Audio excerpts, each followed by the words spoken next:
안녕하십니까. 어느덧 5번째 강의가 시작되었습니다. 이 모든 것들이 하나님의 은혜로 생각하고 또 이 프로를 시청하시는 여러분들의 가정 속에, 그리고 직장 속에, 그리고 하시는 손끝 위에 하나님의 은혜가 충만하시기를 진심으로 축복합니다. 오늘 강의는 제가 지은 교회법개론 37쪽부터 47쪽까지 하겠습니다.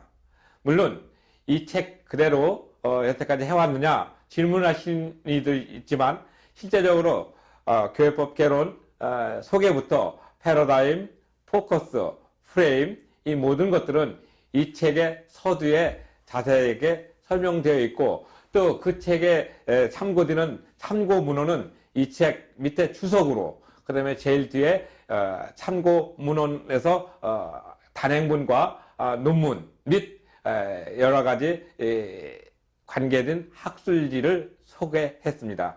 좀 더 구체적으로 알고 계신 분들은 이 책을 통해서, 그리고 여러분들이 매체를 이용하여서 깊이 있게 알면서 제 강의를 시청해 주시면 정말로 고맙겠습니다. 먼저 시대를 다 안고 가는 담지자라는 용어가 있습니다. 우리가 담지자라는 용어를 잘 안 쓰고 있어요. 근데 이것을 가장 많이 이용하는 사람들이 누구신지 아십니까? 바로 유사종교와 이단종교 지도부들입니다. 그들은 이 시대를 담지하고 가는 어떤 놀라운 능력을 가진 사람으로 포장하기 때문에 그렇습니다. 이것은 정말 잘못된 것이죠. 왜냐하면은 담지라는 것은 어떠한 그 시대적인 그 시대마다 갖고 있는 정신과 또 환경을 이렇게 지키고 있는 사물을 얘기합니다. 그리고 따지고 보면 역사적인 유물 같은 형태죠. 거기다가 자자가 붙으면은 그것을 가지고 나가는 것을 얘기합니다. 실제적으로 이것은 우리 기독교인들이 쓰는 용어입니다. 우리 성도 한 분 한 분은 다 담지자이십니다. 왜냐?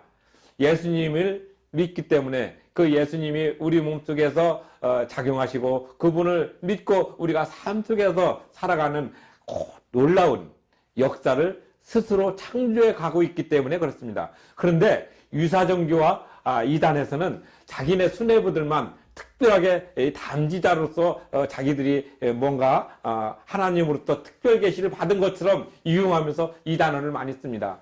이 프로를 시청하시는 우리 귀한 성도 여러분들은 이런 일에 현혹되지 마시고, 우리가 담지자로서의 어떤 그 명목을 분명히 갖고 가셔야 됩니다.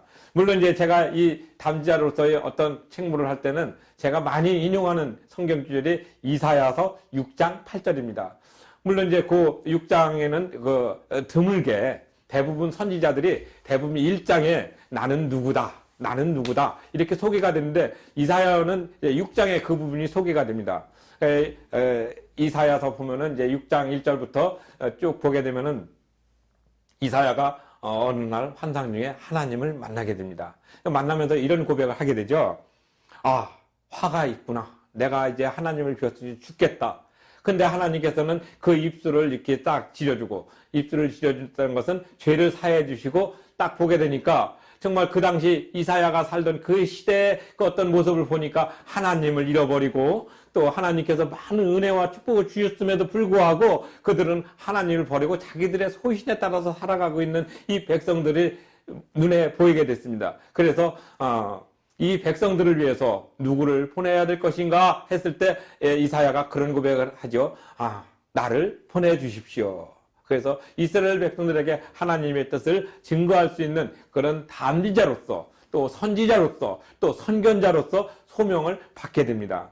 우리 하나님을 믿고 예수님을 우리 삶 속에 중심으로, 또 우리 인생의 주인으로 고백하는 우리는 이러한 담지자로서 이 세상, 그의 나라, 예수님의 나라가 올 때까지 늘 정진하면서 나가야 됩니다. 그래서 오늘은 이 담지라는 그 용어를 분명하게 여러분이 이해를 하시고, 이제 관점의 차이, 우선순위로 넘어가겠습니다. 이 책, 제가 지금 교회법개론 43쪽에 관점 해가지고 생각의 차이. 그러니까 어떤 생각을 하느냐. 사람마다 다 다르게 이렇게 인생이 있습니다. 이 책 43쪽에 어떤 표현이 있냐면은 이제 관점이라는 부분이 나타나는데, 이거는 제가 쓰는 용어가 아니라 많은 사람들이 이미 많이 사용해왔던 용어입니다. 근데 저는 왜 이걸 썼느냐? 많은 분들이 이해를 하고 있는 단어를 써야만이 또 서로 공감대가 형성될 수 있기 때문입니다. 그래서 우리가 어떤 표현을 할 때 생각이 다 다릅니다.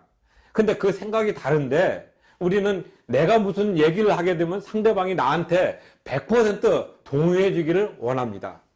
하나의 욕심이라고 볼 수가 있습니다. 사람마다 다 환경이 다르고 생각이 다르고 또 지식과 가치관이 다 다른데 어떻게 그것을 일괄적으로 하나로 만들 수 있겠습니까? 다만 그 만들 수 있는 부분이 아니고 나와 너의 어떤 관계에 있어서 공감대를 처음에는 5개 있던 공감대를 6개, 7개, 8개로 늘려가는 그런 모습이 돼야 되는데, 사람들은 좀 조급한 마음이 있어서 내 얘기가 들었으면 너는 무조건 내 얘기에 동조해 줘야지 돼 하는 그런 마음을 가지고 얘기를 많이 합니다. 근데 이제는 그런 얘기를 하는 것보다 내가 너의 의견에 가까이 접근할 수 있도록 나를 좀 이해시켜줘 하는 이런 얘기가 필요하지 않을까요?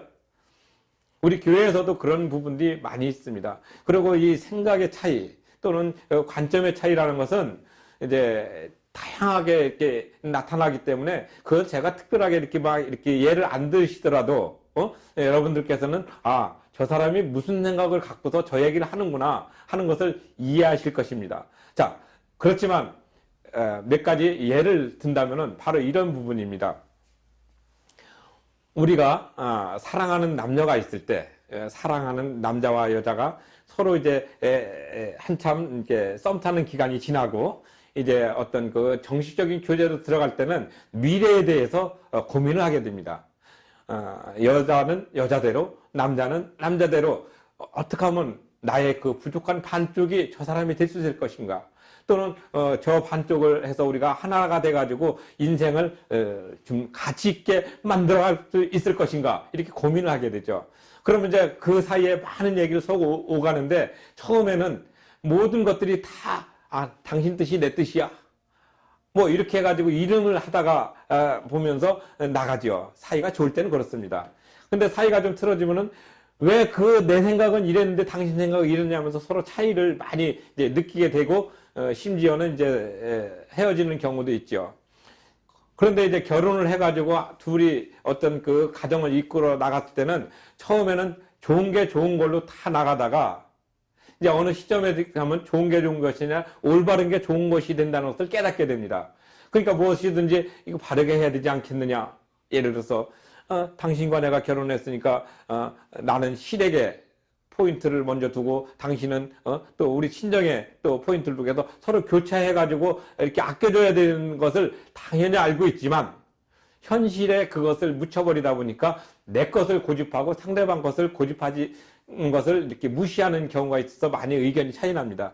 이게 대표적인 케이스거든요. 예를 들어 가지고 우리가 이제 그 명절날 이렇게 그 뭐 시댁에 간다든지 또는 친정에 간다든지 해가지고 어떤 음식을 만든다든지 할 때는 그 가족과 가족의 어떤 풍습을 잘 모르기 때문에, 또는 가족과 가족 간의 어떤 그 습관의 차이가 있다는 것을 인정을 말로는 하는데 현실적으로 인정을 많이 못하기 때문에 많은 문제점을 이야기하고, 또 통계에 의하면은 또 명절 증후군으로 인해 가지고 오히려 명절이 없었으면 좋겠다.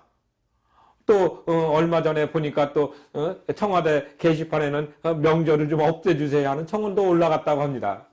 우리 민속 고유의 어떤 그 명절을 이제 어떤 그 삶에 찌들리고 부딪히다 보니까 이제 이게 귀찮아진 어떤 지음으로 된 거예요. 처음에는 그래도 가족을 떠나가지고 도해지로 가고 또 먼 지역으로 가서 또는 타향으로 가서 열심히 생활하다가 1년에 한 번 내지 2번 이렇게 모여가지고 그래도 서로 안부를 묻고 하는 좋은 어떤 풍속이 이제는 서로 만나면은 무엇인가 부담이 되고 무엇인가 이렇게 짐이 되는 그런 모습으로 변했어요. 이것도 우리가 관점을 조금 바꿔서 생각하면은 명절에는 우리 가족들이 1년에 한두 번이라도 모여서 사랑과 덕담과 또 어떻게 지내는 그런 근황을 묻는 좋은 화합의 장이 돼야 됨에도 불구하고 부담의 장으로 변하는 것은 역시 또 그것은 관점의 차이가 아니겠습니까? 마치 남자와 여자가 근본적으로 다르다 하지만은 그 다른 것을 이해해 가지고 하나로 가는 것입니다. 근데 우리가 처음부터 만들어질 때는, 우리가 이 세상 하나님께서 우리를 창조하실 때는 남자와 여자가 하나로서 이쁘게 살아갈 수 있도록 모든 것을 해주셨어요. 해주셨는데, 그리고 또 우리는 너무나 부족했기 때문에 하나님께서 에덴이라는 아주 풍족한 동산을 만들어서 하나님과 매일 교통하며 살다가 이제 모든 것들은 내가 스스로 좀 주체자가 되고 싶었던 마음이죠. 그래서 내가 내 인생의 주인이 되고 싶은 마음으로 하나님의 말씀을 어긋나게 되고, 그러므로 인해서 인간이 타락해서 에덴으로 쫓겨나는 그런 비극을 맞이하게 됐죠. 그러다가 이제 우리 삶이 그렇게 정말 고생하는 삶이 되었어요. 물론 이제 성경에도 있지만 여자는 해산하는 고통과 남자는 또 이마에 땀을 흘려서 간신히 땅을 개간해서 먹고 사는 그런 비참한 존재가 되었고, 또 어느 시점 됐든 하나님을 잃어버리고 그렇게 살다가, 그래도 하나님께서는 우리를 너무나 사랑하셨기 때문에 그 후에 예수님을 보내셔가지고 예수님을 믿는 자들이 천국으로 갈 수 있는 그런 길을 열어주셨습니다. 그러면은 이것은 우리 구속사적인 관점에서 보는 어떤 구원의 여정이지만, 또 믿지 않는 사람들이 볼 때는 참 웃기는 얘기구나, 너네들이 만든 얘기에 너네들이 하는 것 같지만, 다음 시간에는 제가 그 일기장을 갖고 와서 소개를 해드리겠습니다. 왜냐면은 우리가 삶을 보는 관점에 따라서 그 사람의 삶이 명품 인생이 되는가 아니면 그렇지 못한 인생이 되는가 갈리기 때문에 그렇습니다. 그러면은 믿는 사람에게 있어서 명품 인생이란 무엇이냐? 바로 예수 그리스도를 믿고 살아가는 삶입니다. 늘 우리는 앞에다가 뭐 이렇게 유명한 사람, 그 사치의 문화라든지 또는 사치의 시대에서 보면 뭐 이렇게 옷을 뭐 비싼 옷 입고 뭐 금반지, 다이아몬드 뭐 이렇게 입고 뭐 이렇게 하는 이런 치장하는 것이 명품이 아니라, 우리 내면에 예수 그리스도를 모시고 사는 그 삶이 비록 남들이 볼 때는 그렇게 화려해 보이지 않지만 그것이야말로 가장 멋진 명품 인생이 아니겠습니까? 바로 관점이란 것은 어떻게 보느냐에 따라서 그 사람이 멋있게 될 수 있고 그렇지 못하게 됩니다. 늘 상대방은 그 자리에 있는데 내 마음이 변해서 이쁘게 보일 수 있고 밉게 보일 수 있는 것이 바로 사람의 한계이고 사람의 능력입니다. 마찬가지로 우리가 상대방을 이쁘게 보든가 또는 밉게 보거나 하는 것은 내 마음의 변화에서 있는 것이지 상대방이 변한 것은 결코 아닙니다. 근데 우리는 늘 상대방한테 그런 요구를 하죠. 화장 좀 이쁘게 해라. 좀 멋있게 좀 치장하고 좀 다녀라. 그러면 그렇게 해서 이쁘게 보일 수 있고 멋있게 치장할 수 있도록 자기가 어떤 물건을 사줬습니까? 그러지 않으면서 말만 그렇습니다. 그런 것이 중요한 것이 아닙니다. 내 마음속에 예수님을 모시고 살아가는 것. 아까 이사야서를 간단하게 소개했지만 이사야는 사실 잘 살았습니다. 왕궁의 귀족이었기 때문에 그 당시는 일반 백성들하고는 상상할 수로 잘 살았던 사람도 하나님을 만나고 나서 내가 죽게 되었다고 고백할 때 하나님은 사랑으로 그 사람의 죄를 씻어주시고 오히려 이스라엘 민족에게 나를 알릴 수 있는 도구로, 선지자로, 담지자로, 선견자로 보냈던 것입니다. 지금 우리는 어떻습니까? 이 세상 하나님을 모르고 예수님을 모르는 많은 사람들에게 우리는 가야 되는 담지자로서의 소명을 받았습니다. 예수님을 믿는 사람은 누구나 할 것 없이 그런 담지자로서의 소명을 가지고 있습니다. 다만 그것이 자기 삶 속에서 강하게 표현하지 못하고 있을 뿐이지, 사실은 우리가 담지자가 돼서 이 시대의 아픔을 안고 가야 됩니다. 피로사회에서 보면은 한병철 교수가 쓴 첫 문장이 그렇습니다. 시대마다 고유한 질병이 있다. 그럼 우리 시대에 있는 고유한 질병은 무엇입니까? 바로 예수 그리스도를 모르는 것입니다. 이제는 예수 그리스도를 아는 우리가 예수 그리스도를 우리 손에 모시고 사는 명품이 이제는 그들에게 전해야 됩니다. 예수님만이 우리의 구원자시고 우리 삶의 중심이 되시고 우리 인생의 주인이시라서 내 마음 그리스도의 집이 늘 풍성하게 있기를 바란다고 전달해야 됩니다. 그래서 그런 관점, 물론 여기서 얘기하는 관점은 법적인 관점과 또 일반적인 관점과 또 다양한 관점이 있을 수 있습니다. 근데 그것을 제가 여기에서 여러분한테 철학 강의를 한다든지 또는 어떤 도덕적이나 윤리적인 강의를 하려고 여기 나온 것이 아니라 예수님을 어떻게 하면은 올바로 증거할 것인가, 그리고 예수님을 어떻게 하면 바로 굽을 것인가 하는 것을 말씀드리기 때문에 이런 관점 또는 전 강의했던 프레임이나 포커스나 또는 패러다임 이런 것들은 간단하게 말씀드린 겁니다. 이런 선행 지식이 있어야 법이라는 것을 구체적으로 들어갔을 때 이해하기가 쉽기 때문에 그렇습니다. 우리가 늘 얘기하는 것은 무엇입니까? 바로 이러한 것들이 선행되지 못하고 본론으로 들어가기 때문에 늘 어렵고 힘들다고 생각하기 때문입니다. 이제는 제가 이러한 어떤 도구적인 모임, 예를 들어서 패러다임, 포커스, 그 다음에 프레임, 그 다음에 관점, 이런 모든 것들은 여러분들이 따로 조금씩 더 공부를 하시고 또 그런 부분에서 선행식을 갖고 있을 때 이 교회법 책만 공부하는데 유익한 것이 아니라 제가 지금 말씀드린 그러한 관점은 세상 학문을 하는데도 엄청 큰 도움이 됩니다. 경영학이나 경제학 같은 것을 볼 때도 경영학이나 경제학에서 쓰여지는 고유한 용어가 있지 않습니까? 그 용어를 이해하는 개념, 그 고유한 용어를 이해하는 틀이 있습니다. 바로 그것을 이해하고 나가야만이 공부가 제대로 됩니다. 이해가 제대로 된다는 뜻입니다. 우리 삶의 관점은 어디에 두고 있습니까? 물론 우리가 현실적으로 살아가기 때문에 우리는 매일 밥을 먹어야 되고 매일 옷을 입어야 되고 잠을 자야 되기 때문에 돈이 필요합니다.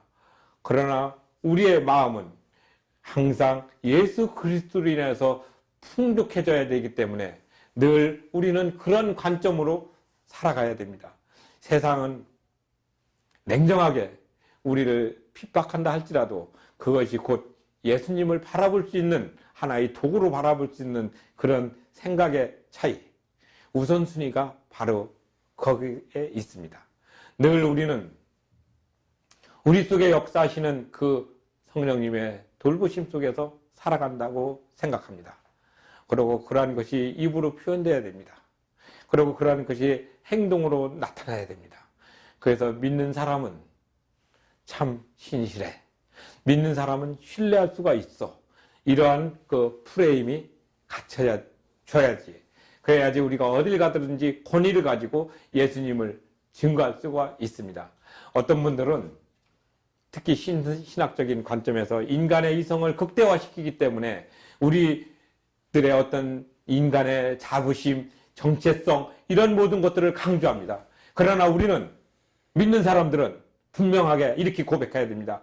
내 안에 계신 예수 그리스도의 정체성, 내 안에 있는 예수님의 내 안에 있는 예수님의 자부심이 표현되어야 됩니다. 바로 이것이 믿는 사람이 가져야 될 가장 우선적인 관점이기도 합니다.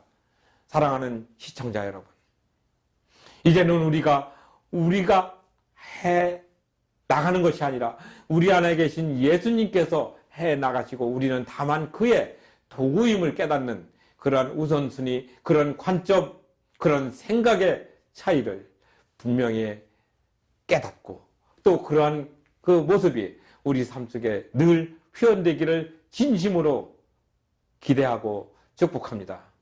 감사합니다.